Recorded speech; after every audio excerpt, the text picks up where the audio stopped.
pergunta que todo mundo se faz nesse exato instante: tem chance do Lula cair? O impeachment contra o presidente da República foi protocolado na Câmara. Ele já conta com mais de 100 apoiamentos e aparentemente o número vai aumentar. Isso no momento em que o Arthur Lira não está exatamente feliz com o Lula. A situação econômica do país, ela não muda, ela tá andando de lado. E ele não para de falar merda na seara internacional, tá? Vamos entender tudo nesse vídeo. Eu vou explicar pra vocês a treta e o que está acontecendo por trás da treta. E o porquê você tem que se animar se você não gosta do Partido dos Trabalhadores. Roda a vinheta.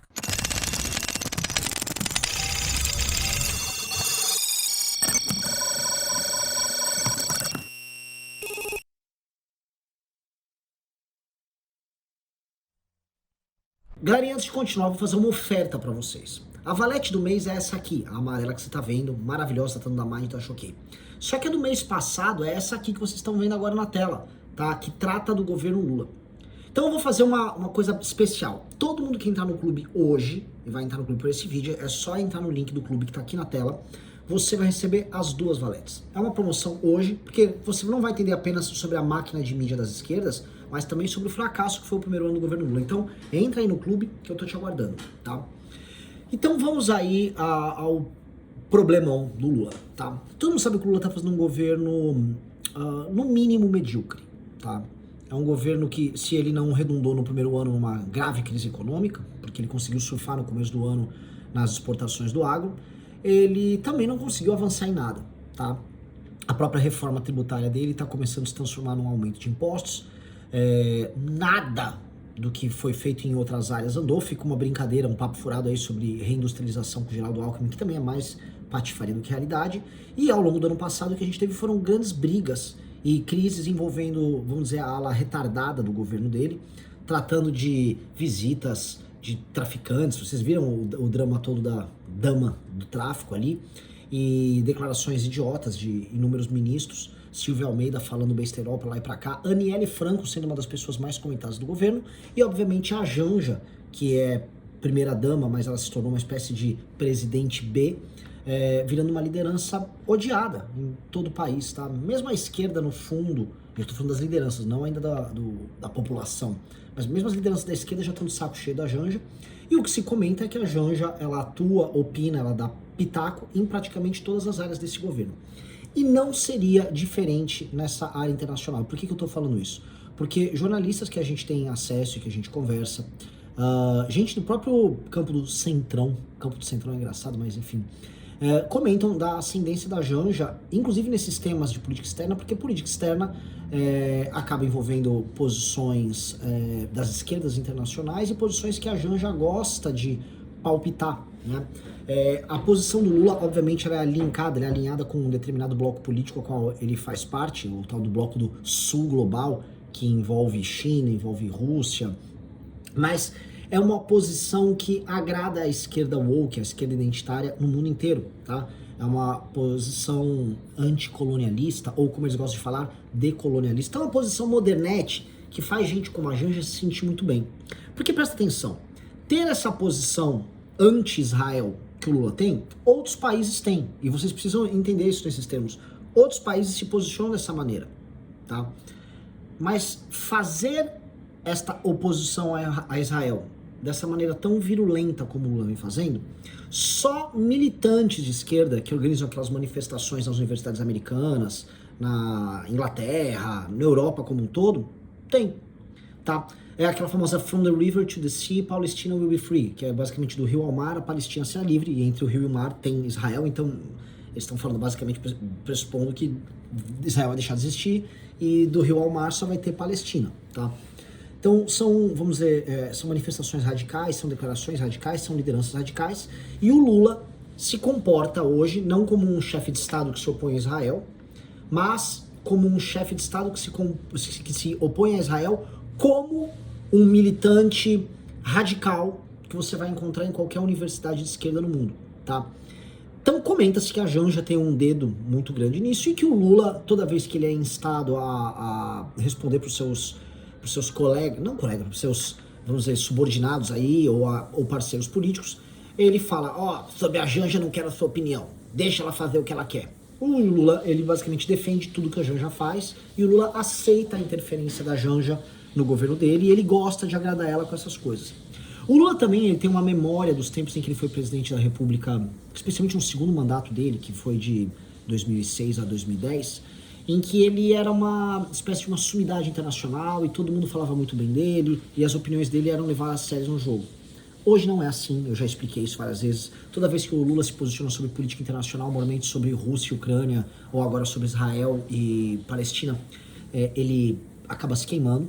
E ele tem uma posição subalterna dentro desse bloco dos BRICS, em que o Brasil, enfim, ele não ganhou nada de especial em estar tão alinhado, por exemplo, à China ou à Rússia, mas perdeu bastante nessa, no mínimo, desvinculação a certas posições majoritárias do Ocidente no campo internacional. Então, o caminho que ele adotou não é um caminho bom, definitivamente, e ele acha ainda que ele está abafando e está indo bem porque ele está tendo posições de vanguarda de acordo com a mulher louca que ele tá casado. E ela, honestamente, ela não liga, porque como ela era uma militante, vamos dizer, nível baixo do PT, pra ela tudo é lucro, ela tá no lucro ali, né? Então, se ela eventualmente vê que o Lula deu essa opinião, e aí uma amiga dela, de algum movimento internacional, que ela conheceu uma dessas viagens pró-Palestina, fala, ai, o Lula foi lindo, foi incrível, ela vai lá e, beleza, entendeu?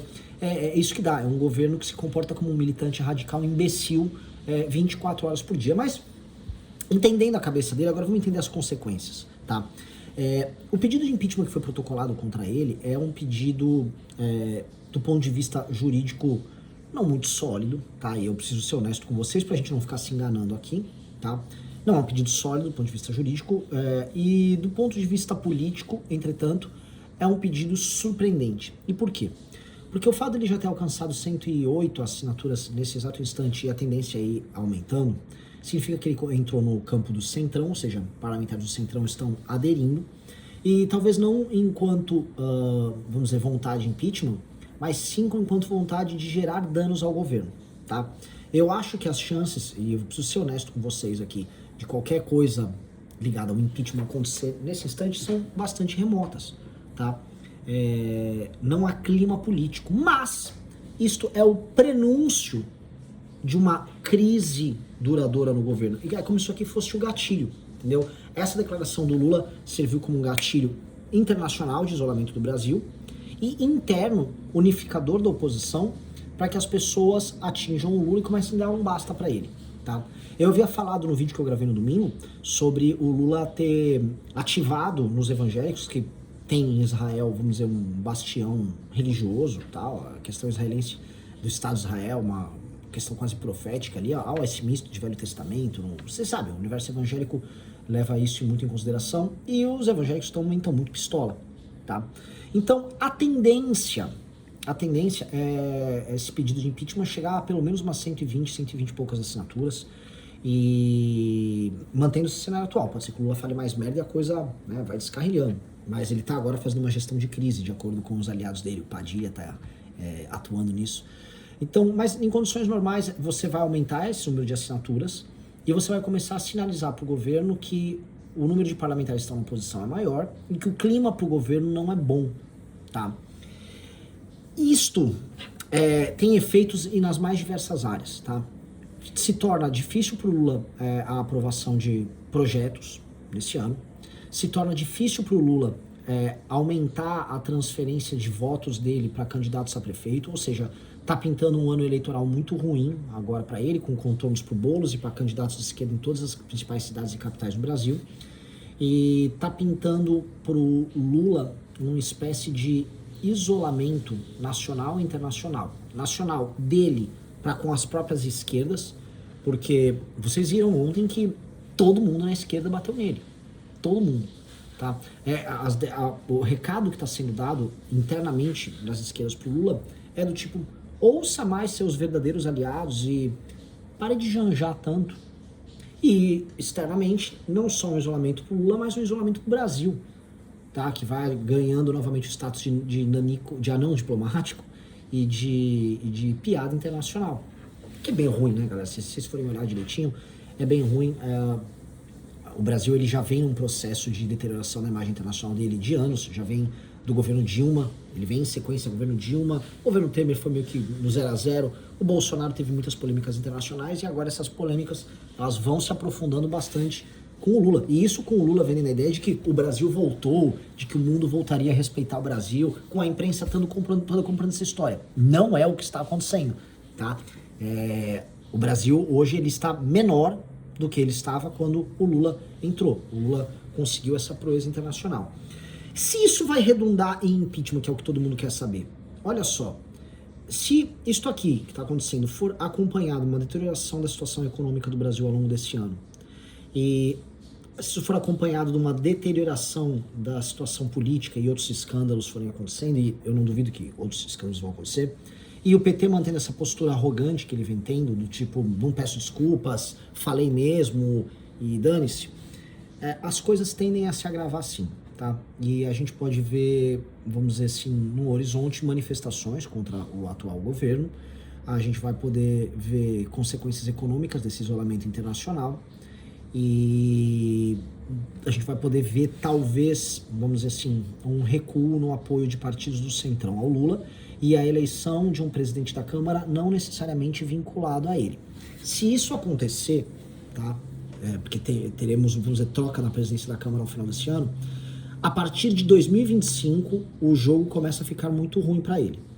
Eu sou muito cético com relação a pedidos de impeachment hoje, dado a atual relação de forças, STF e tal, e dado que a oposição, por em grande medida ser capitaneada pelo bolsonarismo, tá, por conta disso, sempre fragilizada, porque o bolsonarismo vai estar sempre sob ataque, e estando sempre sob ataque por conta das investigações do inquérito e tal, eles sempre vão ceder em nome da, enfim, em nome da própria sobrevivência. Então, várias vezes vocês vão ver essas sessões que aconteceram, por exemplo, em votos pró-Zanin, em certos pequenos acordos que foram feitos com o governo, tendo em vista a salvação do Bolsonaro ou de bolsonaristas, tá? Então, não é uma situação, vamos dizer, em que a oposição está forte, tá? Mas agora sendo otimista, é uma situação boa o suficiente para a gente ficar impondo desgastes no governo, até que eventualmente pinte a famosa falta dentro da área, o famoso pênalti, tá?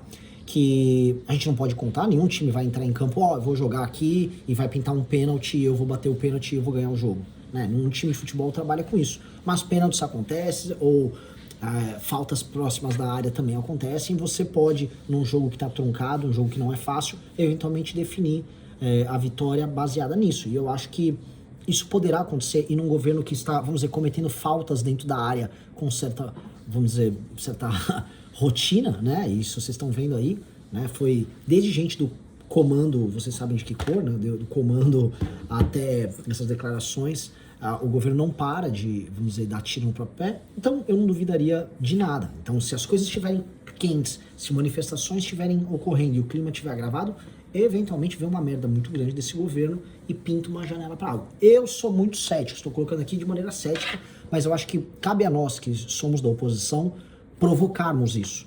Cabe a nós, vamos dizer, esticarmos a corda com o governo até que o governo tenso cometa mais erros. Eu acho que esse deve ser o nosso papel, tá bom?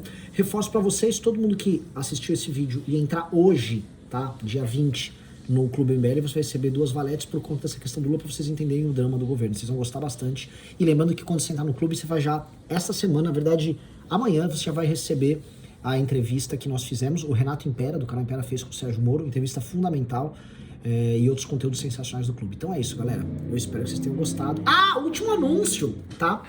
Tá vendo esse link aqui da ESL, Escola Superior de Líderes? A gente tá oferecendo agora bolsas na Escola Superior de Líderes. Então, se você entrar no site da ESL e se inscrever no sistema de bolsa, pode ser que você seja um dos porta-vozes, tal qual Faustino, Bétega, que a gente investiu bastante. Eu tô falando de investir em você, para você se tornar um candidato e mudar a realidade da tua cidade, do teu estado e também do Brasil, tá? Então, aguardo vocês lá.